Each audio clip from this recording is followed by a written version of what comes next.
Hi, and welcome to the Special Situations cast. My name is Bram de Haas. I run the Special Situations report, which you can find on Seeking Alpha.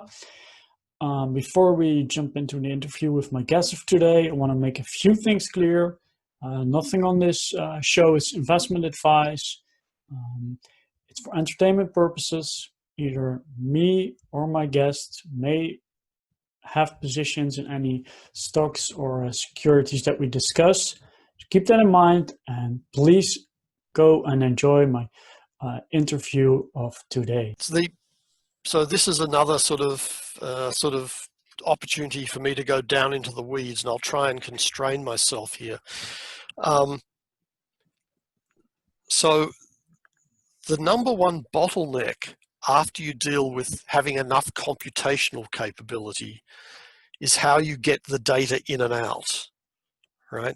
So, if you have a computer that's this big, but the data has to come in through a straw and go out through a straw, right? Then it doesn't matter how much compute you have if you can't keep feeding data into it, right? So when chips are physically separate sitting on a circuit board, then the limitation is how many pins are on the chip, right? And you then have a bunch of signals running across a circuit board, and that basically limits the total amount of data you can move around. And it's the big engineering trade-off that happens both at the designing the chip level and designing the board. When you put functions on chip, the amount of communication that can happen on a chip between adjacent sections can be 10 times more than two chips sitting in separate packages, or even two chips sitting in the same packages, right? Now there is an intermediate thing that I know Xilinx is using in their very highest end product, where they're using technology called a silicon interposer. And this is where they have a circuit board made of silicon built into the package that has silicon-like communication density.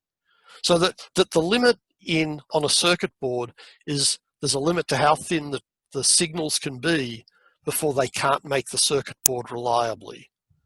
And so there is a limit to how many if you've only got an area 1 inch wide, there's a limit to how many wires you can run through that area, right? Because you can't make them infinitely thin, right?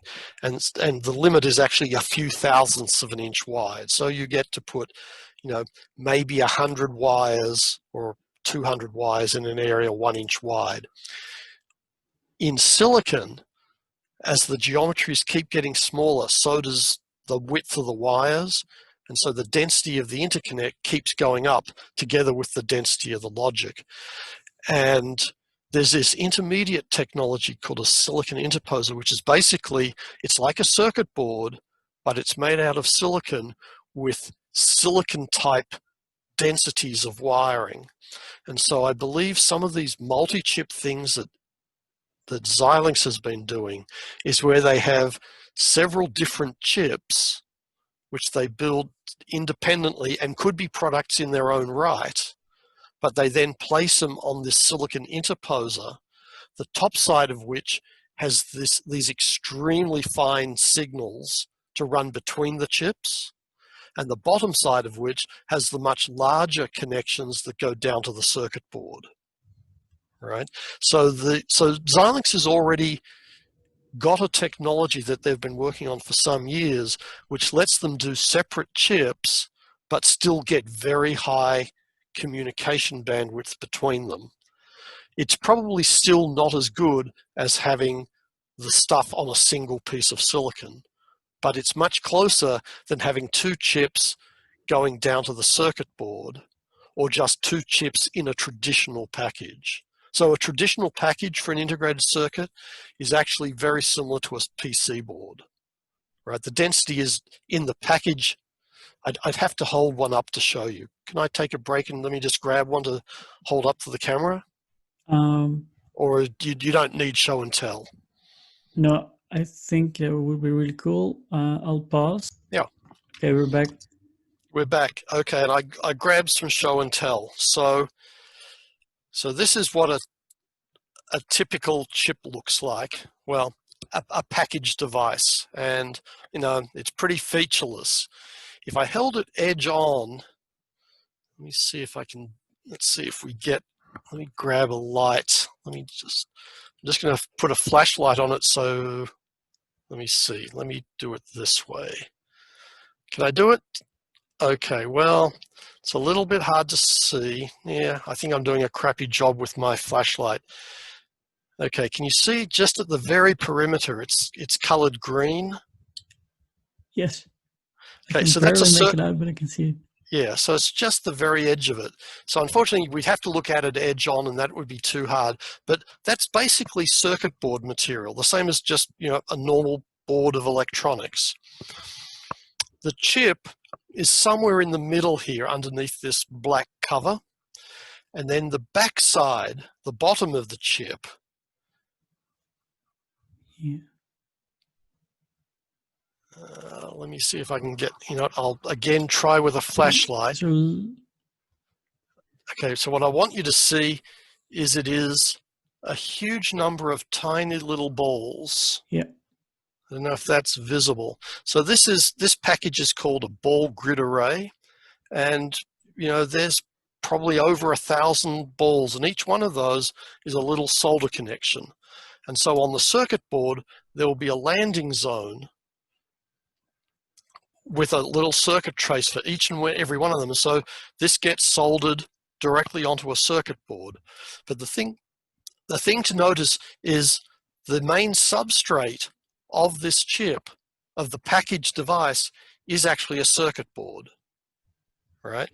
A very specialized one that has appropriate connections on the top to the chip, which I will show you how big the chip is, relatively speaking, in a moment. But it's probably about 1 centimeter by 1 centimeter, whereas this package is 3 centimeters by 3 centimeters, right? So the package is 9 times bigger than the device, right? And the reason it's 9 times bigger is because on the circuit board that this is going to attach to, the wires have a minimum width, and that minimum width says that these balls can't be too tiny and too close together because you can't make a circuit board to connect to it, right? So the width of the traces on your main circuit board set how close together these balls can be, and that sets the outside size of this package. The size of the chip is a function of what the functionality is. Okay, so for quite a while, Intel has built high-performance processor products for the last 30 years that need heat sinks, otherwise they'll destroy themselves. So this chip doesn't need a heat sink, and so we can't see the chip. But Intel has been building products like this, and again, hopefully you can see there we go. You can see the green background. That's a circuit board, just like the Xilinx chip I just showed you. And the gray section in the middle is the actual chip, and the chip is face down, right, onto the circuit board. All right. And in this case, this is actually a slightly older technology than the part I just showed you. The part I showed you is called a ball grid array. This is slightly older technology. This is called a pin grid array, right? And so where on the new stuff they have balls, this one has very thin pins. If I hold it edge on, maybe you can see that, right? It's just a sea of little pins about 3 or 4 millimeters high. And in the middle, there are some capacitors, and the chip is actually on the other side of this board, right, attached to the top side. And in this green circuit board are all the little wires that fan out from the chip in the middle out to all the pins. Now, if you've looked at if you've ever assembled your own PC from parts, and you've bought a processor from Intel or AMD, to my detriment, then it would have had pins in every position, right? And the capacitors that you see here would have been somewhere on the top side, but So basically, where was I going with all of this? The point is, yeah, the limit is these pins, right? They can't be too close together because they have to connect into a circuit board, right? And so when you have to, let's say you had an FPGA this size and a processor this size, and you put them side by side on a circuit board. Well, that means the distance from this chip to the next chip is going to be about 4 centimeters, right? And the number of connections you can do is limited by the number of pins. So the amount of data you can move between the two chips, that's what constrains it, because you're going down through the main circuit board, but also this here is a circuit board. And so it's actually a very high performance circuit board that has typically better line widths than on the main circuit board, but it still has limitations. If you put the two chips together on this type of circuit board, right, which is what I think the early versions of the Altera and Intel combination were, right, then you're limited by this circuit board's capability, and you're limited by the underside of what it connects to. What I believe the silicon interposer does is it adds a layer of silicon that the two or more chips get put on top of. And this apparently is also the new technology that AMD is using. They're calling it their chiplet technology. And I believe it is, I believe, I don't know, right? So let me be clear here. I believe the chiplet technology that AMD uses may be very similar to the silicon interposer technology that Xilinx has been using for a few years now. And that is, you might still have this green circuit board, but there's a layer on top of it which is made of silicon, same stuff as this, and it allows for much higher density interconnect between adjacent chips, right? So there is, like, if I summarize this, there is a chance that the technologists at AMD or see a chance that they can actually get these chips closer together and have a lot more communication going on. Yes. Which will greatly increase their performance. It'll remove one of the bottlenecks. So when you say will greatly increase, that's too strong a term. It makes available the opportunity, right? By getting getting the two chips, a processor and an FPGA, onto a silicon interposer or whatever the chiplet substrate is, assuming they have very high density communication, is it removes the straw that I described, right? So here's my CPU chip, here's my FPGA sitting side by side, right? Right, and the number of connections I can run between them is maybe a few hundred at most. Whereas if they're sitting on a silicon interposer, the interconnection might be several thousand. And right? so if I'll try to summarize correctly, Yeah, they can do more, can make more connections, communicate better, and right. that's can be important, or that's Yes. can be okay. Yeah. So I think that would be the low-hanging fruit of what a first product of the combined companies might do. But there's still performance advantages of having them on the same piece of silicon, right? But that requires, very, very, very, very tough coordination of two very different design teams. Right. And what do you think about the Altera product that's trying to accomplish that? So I don't know anything about it. Okay. I know the earliest stuff that they did was basically independent chips on just a normal PC board package. I don't know if they have either an interposer technology or if they're trying to integrate them together. If they're trying to integrate them together, I believe that is the long-term way to make it work. But it's not an easy problem. Yeah, it's not an easy problem, and you still have that. There's still the problem of actually creating designs that actually run in such a system. And FPGA rolling out new FPGA designs, right? This is the end user doing a design. These are never fast projects, right? These things usually take a year or two to do. So, it's very different from, the CPU guys roll out a new CPU chip every 6 to 9 months, right, with a new fancy name. The FPGA guys roll out a new family of products typically every 2 or 3 years, right? So the march of technology is a little bit different. In the CPU domain, they tend to, when they roll out a new product, they tend to just do different speed versions. Whereas in FPGAs, they actually do different sizes of parts that all use the new version. And so, and there might be a 10-to-1 range between the bottom of a new FPGA family and the top of a new FPGA family. Yeah. Okay. And then I'm going to be at risk here of asking you a little bit of a dumb question, but there are no. Actually, I believe there are no dumb questions, but there are certainly dumb answers. Well, so I read about a new product by Xilinx, and so maybe we've gone over it already, but it's called the Versal ACAP.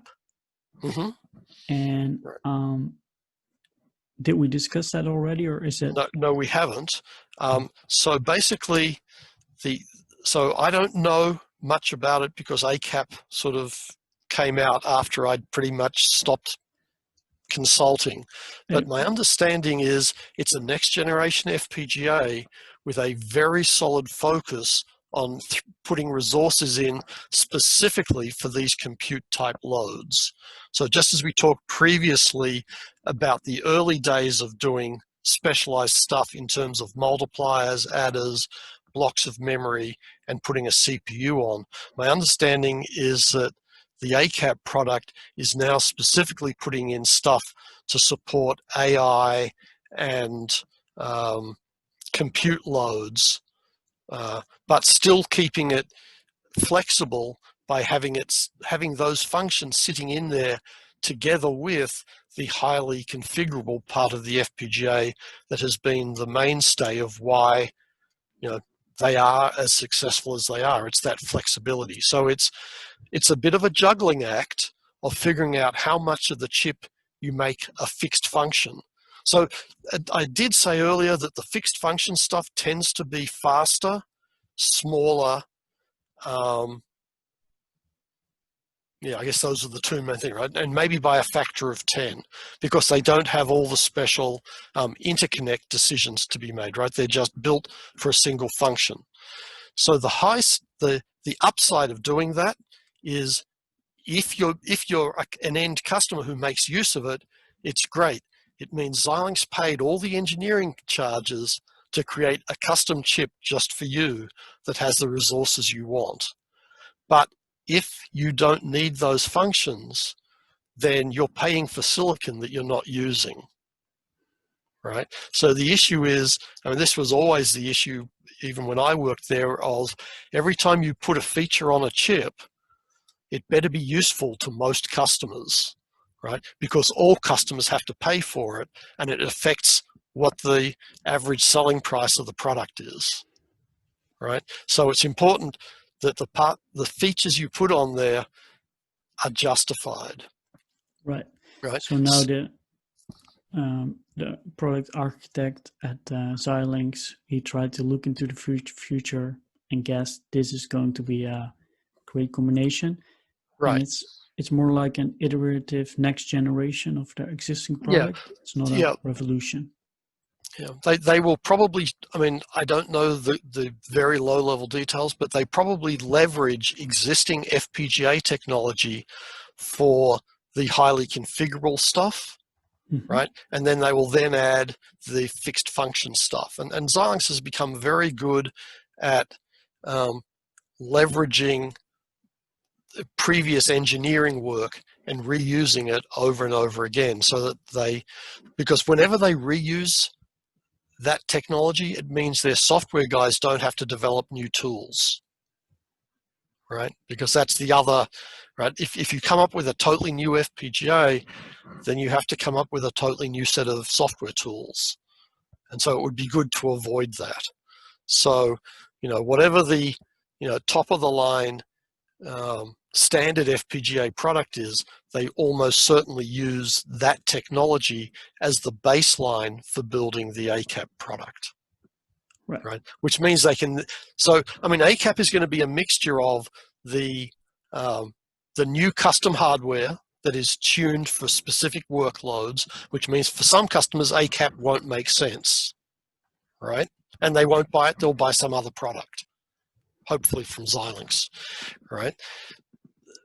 But if they do use the ACAP product, for the flexible section, it should be the tools they are already familiar with, right? Which will be either the Vivado or Vitus software that Xilinx has already been shipping for some, for many years in some cases. Okay, so it's additional specialized tool within the FPGA framework that broadens the range. Yes. Of products. Oh, right. That's interesting. Yeah. I think we've gone over all my questions, but I received some questions from readers. Yeah, sure. Let's see. Here's one. Why pay $30 billion for this when AMD could develop their own vector engines using Synopsys infrastructure, just as Xilinx did, or just license IP directly from Synopsys or Seva? Okay. So I don't know who Seva is. Synopsys I do know. So I think the questioner is asking, why not, why would AMD or AMD's customers not just build a custom vector processor? I think that was the wording they used. And the answer is that the custom vector processor is exactly the thing I'm talking about when I say you do your algorithm and then you build custom hardware for it, and then it's then set in concrete. Right? And so if you didn't get the algorithm right, or if your problem changed, then you don't have the advantage that the FPGAs give you of modifying your design to match the new reality, right? Now, there are applications where that still makes sense, and it would be the areas where the standards have stopped changing, right? And where the volumes make it worthwhile. So if you've got something where you're going to be, shipping in the, depending on the technology, anywhere from the hundreds of thousands up into the, multiple millions of parts, then building a custom thing makes sense if you don't need the insurance policy that FPGA gives you for when the standard or where either the standard changes. Sometimes people make mistakes, like someone read a standard that is absolutely set in concrete, right? The standard has stopped changing, but they didn't read all the fine print, right? They didn't understand some part of the standard, or they misunderstood it, right? Because the standard is 1,000 pages of engineering, gobbledygook, right? So they build a product, the standard hasn't changed, and the product doesn't work when connected up to other products that also meet the standard. And the reason is they made a mistake, right? If they did that as an ASIC, they have to explain to their boss why they need to do the chip again, and it's going to cost another $10 million to do it, right? If it's the FPGA, they quietly slip it into the update, right? And it, the next time that the software gets updated on that system, there's a new FPGA design file that fixes the problem, assuming they were able to figure out what's wrong. So, that's really the reason for looking at FPGAs is standards that either your volume, well, here's the list, right? FPGAs make sense if your volume is not high enough to warrant a custom chip no matter what. The heat is an issue, which is sometimes the case, but very rarely is that the limit. Standards are changing, right?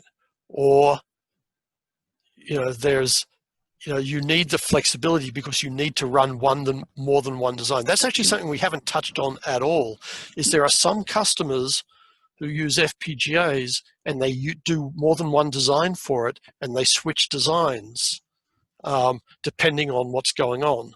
The very first version I saw that shortly after I joined Xilinx, so this is back in 1989, so 30 years ago, I actually saw a customer who was delivering early generation LCD screen, and their marketing department had struggled for whether portrait or landscape LCDs were the right thing, right? There was a time when all LCDs weren't landscape, right? So they were struggling, and the engineers had just learnt about FPGAs, and what they decided to do was put a sensor in the screen and a pivot on the back that let you rotate the LCD screen 90 degrees from portrait to landscape, and the sensor detected that the screen had been rotated. And when you did that, it loaded a different design into the FPGA, and so it basically wrote the text on the screen at 90 degrees, right, to its previous orientation, because it knew that the thing was either in landscape or portrait mode. Right? Yeah, that's great that we didn't forget to touch on that, because it's a Right. really great use case. Right, and it's easy. One thing to get back to that reader's question. Mm-hmm. So AMD can't easily develop this on their own, right? That's okay.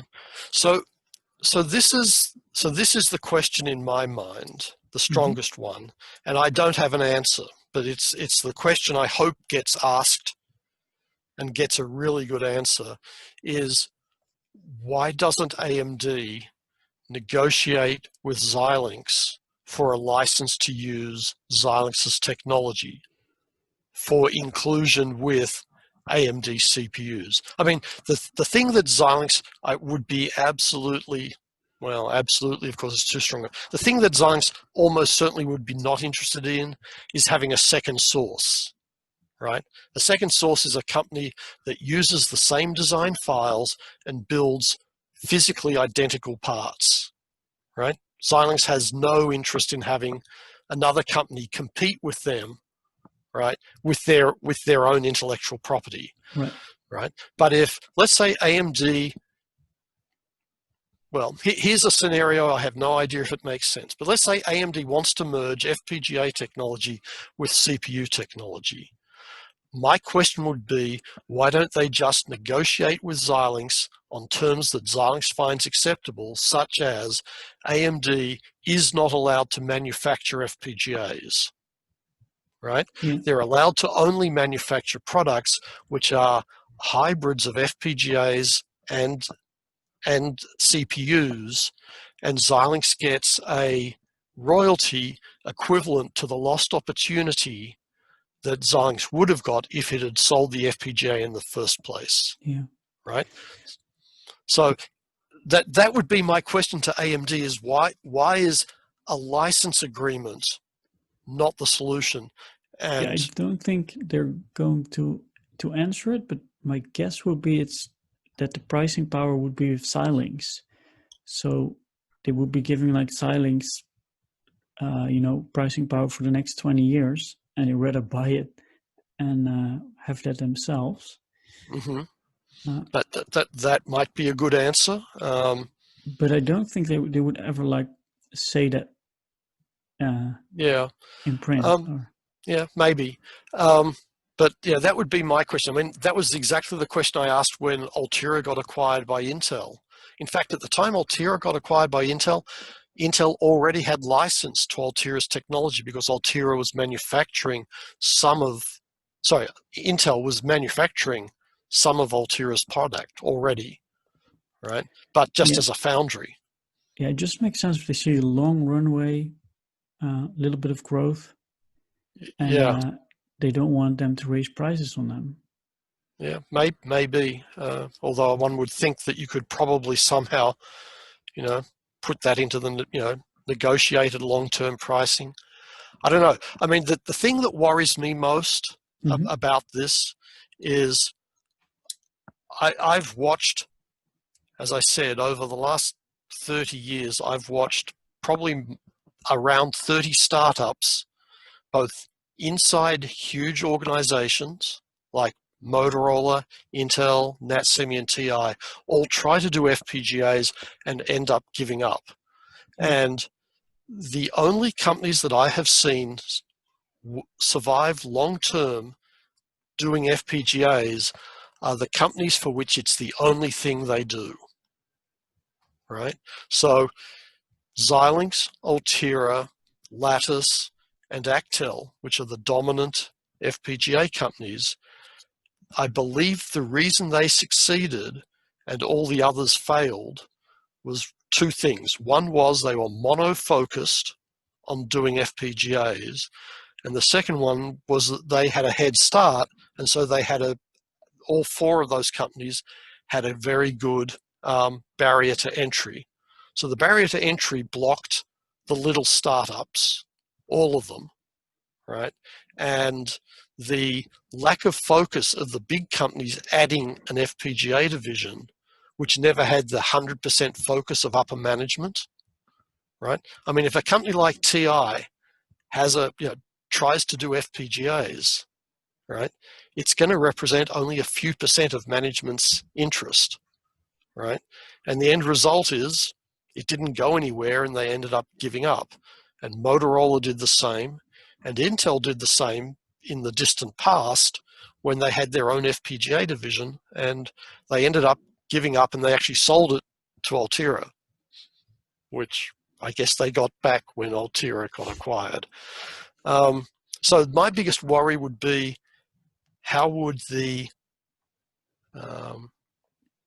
culture, I guess, of Xilinx, and not the human culture, but the engineering culture of how they go about designing and building products, how would that be affected if the whole of Xilinx is under an umbrella where it is not 100% of the focus of the top management?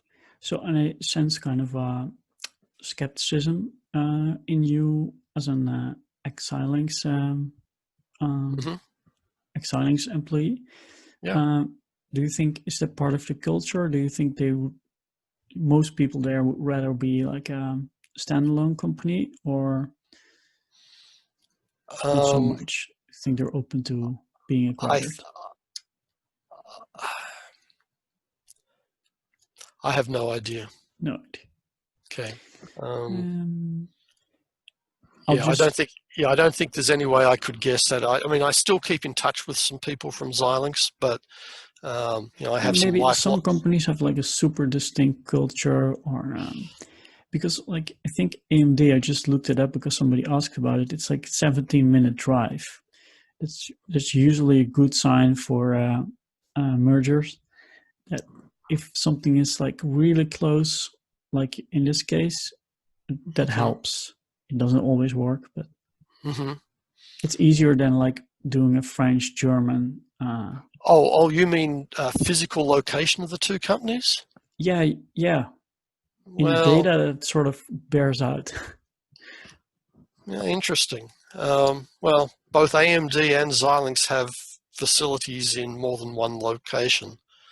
Xilinx's headquarters is in San Jose, which is about a 10-minute drive, 20-minute drive from where I live. And AMD is about a 3-minute drive from where I live, or at least one of their buildings is. But, AMD has facilities now in Texas. Xilinx has stuff in India and Ireland and probably many other places. Will be saddened that I didn't know the list, but I mean, both companies are globally diversified. Sure.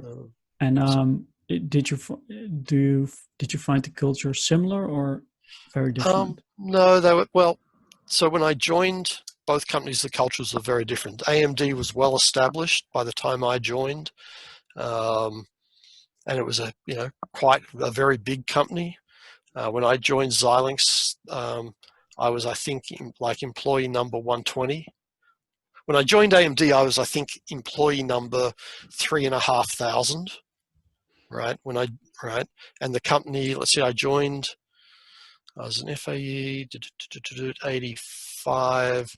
AMD was at least 15 or 16 years old by the time I joined them full time in the US in 85. I'd worked for them previously as a remote engineer in Australia, but my full time at the headquarters was 85, so it was already 15 years old.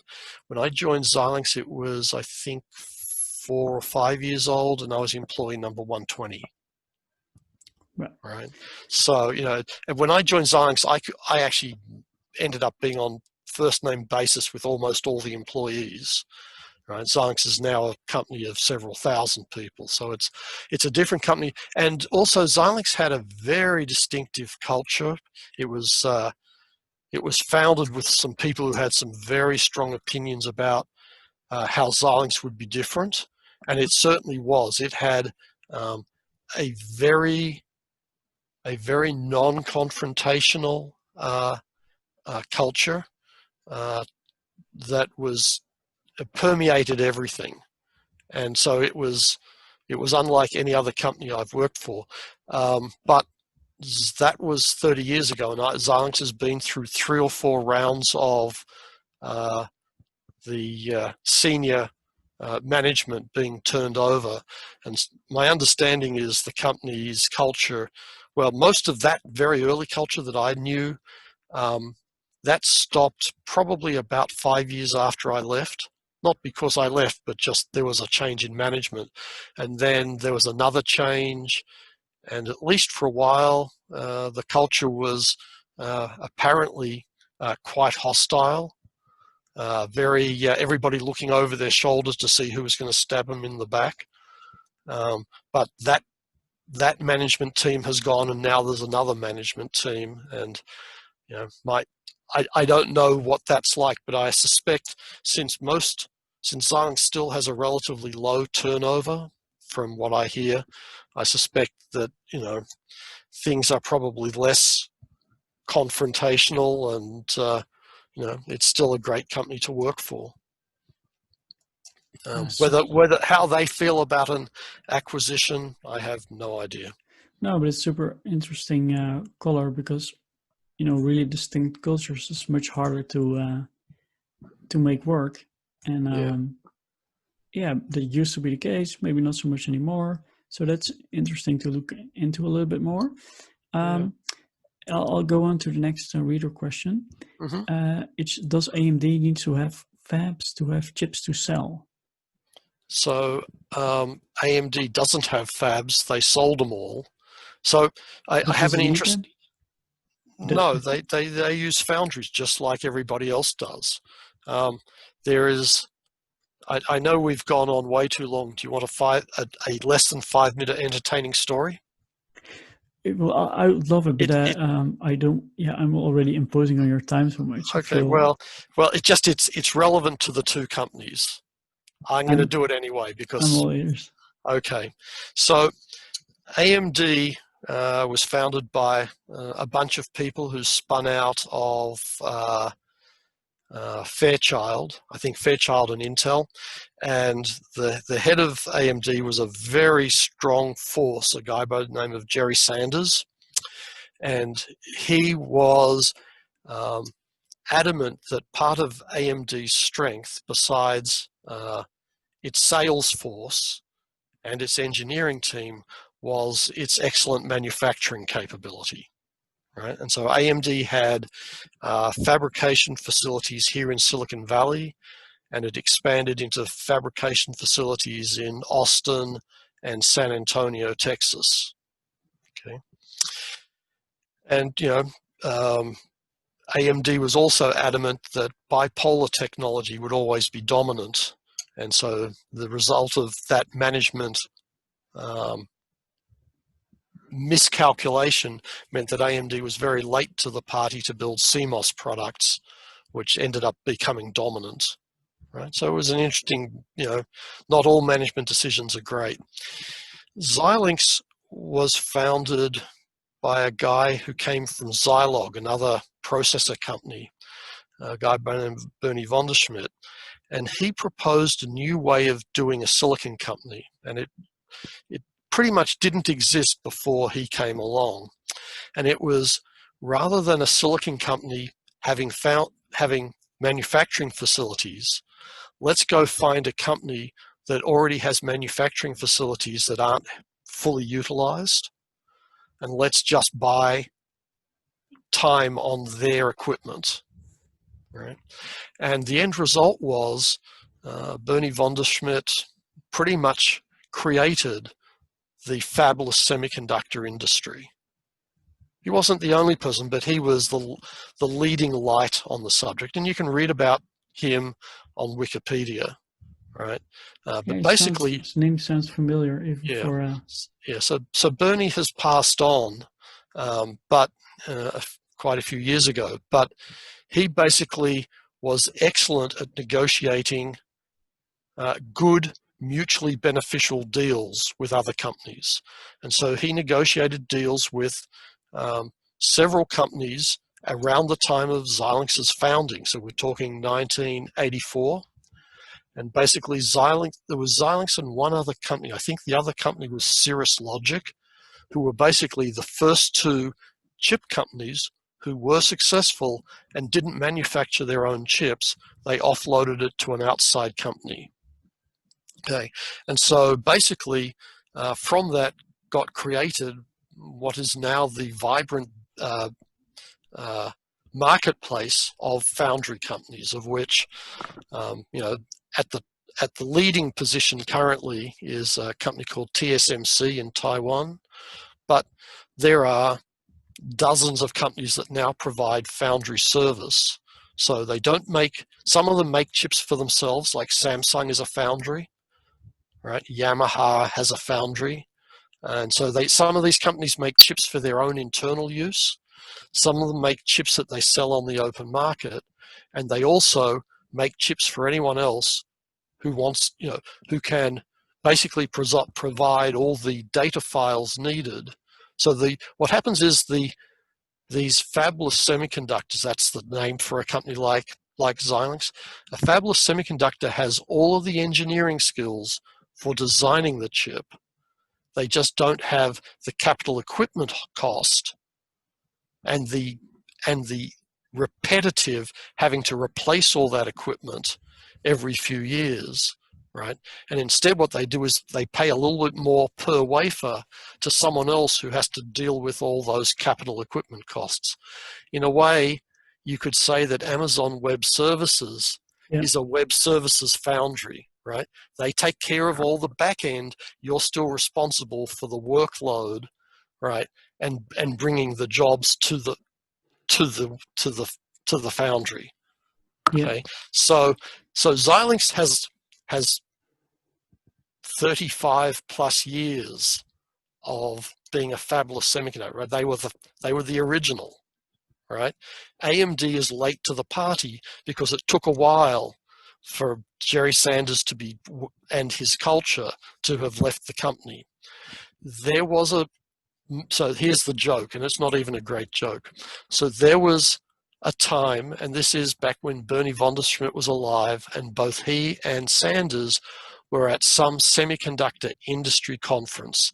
And when Sanders must have still been very active in AMD's management. So we're probably talking about 20 plus years ago.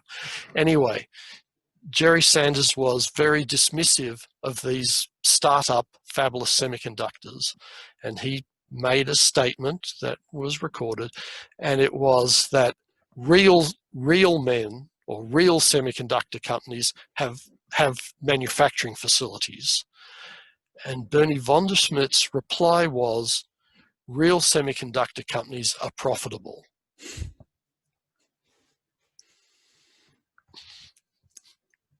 So there you are. Yeah. I hope you feel that was worth the diversion. It certainly did. I have two more. Yeah, sure. Whether bringing Xilinx senior management into AMD's hold is part of why Ms. Su, CEO of AMD, is going after the company. I noted that Xilinx CEO and some of his senior management team were part of AMD or its acquired company ATI's staff in the past. That's probably a tough question for you, but yeah, I've been out of it for too long. I have no idea at all about the current management team. okay, I would say it seems like a expensive acqui-hire, I think the term is, but Yeah. maybe. Yeah, And there's 30 billion seems to be a pretty high price for a dysfunctional HR department. Alpine. Okay, here's a question from Alpine, and it's that's the last one. This is a little bit of a complicated question. I'll just read it. Key customer profiles, i.e., are many of them common, and do many of Xilinx products work alongside AMD CPUs or GPUs in their data center workloads, or are there prospective chiplet integration opportunities, especially if they somehow mimic NVIDIA's newly announced strategy, bringing in... Sorry, your video and audio have both frozen. You're back again. I'm back. Okay, so you were just about... Oh, that's a big question. Okay, let's see. So I struggle a little bit. Yeah, okay.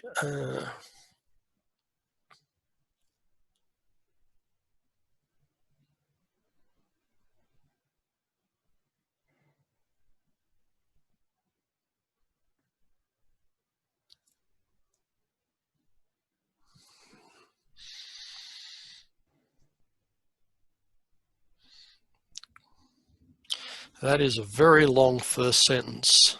But it's clear they've been paying attention. So I think I understand the question, which is this a whole new... So I haven't got to the second part of the question. Let me just deal with it, the first part up to where it ends up with core computer tasks. So remember I talked about taking algorithms and recognizing where they could be done in parallel. And that's really where the FPGAs excel, is when you figure out how to make your algorithm run in parallel. Almost all algorithms typically still have complex control structures where decision making has to happen. And as soon as you start doing decision making as part of the what's being computed, then an FPGA stops being the best solution, or it's not a singular solution. You need to have a processor to help control it. So my expectation is that for many workloads, it will be a mixture of both FPGA technology for accelerating the data handling, but you'll still need some sort of CPU to do the control over that data processing process, and the percentage of how much CPU you need or how much FPGA you need is a function of the algorithm. So I think that there'll be different percentages which will be extremely dependent on the workload. And it's worth noting, since your questioner asked about GPUs, I believe it would apply just as much to GPUs as FPGAs. So my guess is if you're building some sort of accelerator platform where you're looking at mixing CPUs and GPUs, it's unlikely to be pure CPUs or pure GPUs. It'll be some mix. And probably in both cases, if you've already managed to wrap your brain around that you want to accelerate some very difficult problem, the percentage probably is higher on the GPU and the FPGA, right? Because the assumption is you're dealing with heavily complex compute problems, right? So that's what you're trying to accelerate. The CPUs are more there for an administrative purpose to manage it. Let me just reread that question before I go on to see if I did a good enough job of answering it.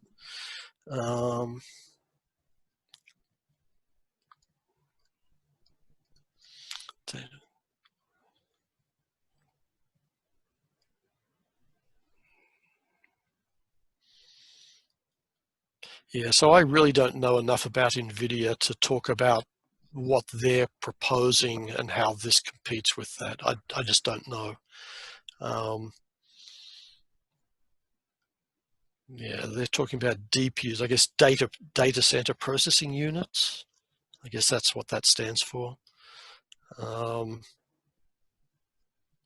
yeah, I mean, he references at the end of that first sentence that it's, keeping the CPUs or GPUs humming along, and that also applies to the FPGAs. There's some administrative stuff that always tends to be needed. Sometimes it's as simple as just setting everything up and then standing aside and letting it do its thing. But sometimes, if there's decision making in the algorithm where you make different decisions, like if you were looking at an AI application, maybe if everything looks like trees, maybe you stop trying to do traffic light processing, because maybe you're in the middle of a forest. I don't know. I can imagine there are decision-making things where the FPGAs and the GPUs might not be good at making those decisions. Okay, and CPUs definitely are. Let me read on. I wonder if it could be the case it may bring a slew of software design skills to enable AMD to better optimize CPUs and GPU workloads, better with more FPGA-oriented DPUs being used. So Xilinx certainly brings a very large software development. Can you summarize? I'll summarize, yeah. So one of the questions here is, maybe what's attractive about Xilinx is its huge software team, which has very specialized skills, right? So Xilinx's FPGA software, which we have talked at some length about how difficult it is to use, right? The software team that does that is, I don't know how big, but it's certainly measured in hundreds of software engineers. Some have worked on the code for decades, right? And the reason that the software is so difficult to use is because the problem of generating the designs that work inside the FPGAs is much harder than what you typically have to deal with for both GPUs and CPUs, where you tend to program with traditional programming languages like C, or more recent language like C++, and there are some specialized graphics language. I know, I think NVIDIA has something called CUDA, C-U-D-A. Okay, for all of their complexity, they are nothing compared to the complexity that the Xilinx engineers have to deal with. So do you require much more mathematical skills, or? Algorithmic skills, I would say. So Xilinx actually has two sets of software people. There are the people who actually write the core software, and then there are the other ones who are working on the application type stuff and some of these newer tools for the new devices, where they're trying to provide a programmer-like interface into the tools. Right, so there's what I would call back-end tools that actually generate the designs, and there's front-end tools that try to be friendly to the user. So, Xilinx has, an exceptional team. It is the only one that would even come close to rivaling it, and is certainly smaller, is Altera's team. Right, but these teams, while exceptionally skilled, are exceptionally narrowly focused, right? All they've done is work on this one problem. Well, for the back-end tools, all they've worked on year after year is this problem of how to generate reliable, high-performance FPGA designs, right? So while they're highly skilled, much of their experience won't directly port over to accelerating GPU and DPU type type stuff. The other thing worth noting is that companies like AMD have actually abdicated the responsibility for writing compilers, right? They've let Microsoft and other companies write the compilers for their products, right? And certainly with the GPUs, I mean, NVIDIA recognized that that was untenable, right? Which is why they developed their own software team to create the CUDA software framework. And I think ATI had something similar, but again, as I said, I'm not really knowledgeable about that. And if NVIDIA is doing something new called DPUs, which I have not heard of because this is not the domain I work in, I would bet that they are also developing probably a branch or a path from the CUDA stuff they already have into the new DPUs. And they probably learnt a lot developing that, and that will probably enhance the design of the DPUs, right, based on the experience they've already got from their previous generation. That's something you see over and over in the FPGA domain, is the FPGA vendors do learn from the difficulties of one generation and make changes to make it better the next time around. So there are certainly an extremely talented software team at Xilinx, but I would be very worried if that was the reason AMD would be acquiring them. A, because it would cripple Xilinx's ongoing development, which would sadden me, right? And B, I'd just be sad because, you know, there's nothing, I was just wondering why that light was flashing. There's nothing indicating to me that their skill set would be directly applicable. I could be wrong, since I haven't worked for either company in a long time, but I hope that isn't the reason, because I don't think it will play out very well. Yeah, if I maybe summarize your position over the hours that we talked about this, is that I think you see the best future for both companies if Xilinx is left more or less undisturbed. Maybe they do collaboration on a melded together. Yeah, they could certainly do a better, there's probably opportunities under one umbrella to maybe reveal more of the secret sauce that they might hold back as two companies negotiating a deal. So, you know, that I can see how that might motivate it. But sorry, I interrupted you. Let you finish. No, thank you. That's interesting. And the deal did surprise you. You don't find it super logical or right, sensible. Yeah. But there's you also acknowledge that there are maybe things you're not aware of or don't see. Right. And, yes. All right. Mm-hmm. Philip, I would like to wrap it up because I've been keeping you way too long. I don't want to know. How long have we gone? I don't want to look either. Oh, I just looked. I think I'm going to cut it up in a few installments, so people can enjoy it in their commute or something. I want to thank you so much for being on and explaining all this to us. I've learned so much, and I've got so many ideas of things to research and look at, and things. You really changed my mind on some things where, I realized I've been completely wrong. So, well, I'm sorry. No, that's great. That's great. I shouldn't have been ignorant so long. So it's amazing, and I'm it's for me it's really exciting to get to know this industry better. It seems so interesting, and it was great to have you on. Worked in that space for so long, and thank you so much.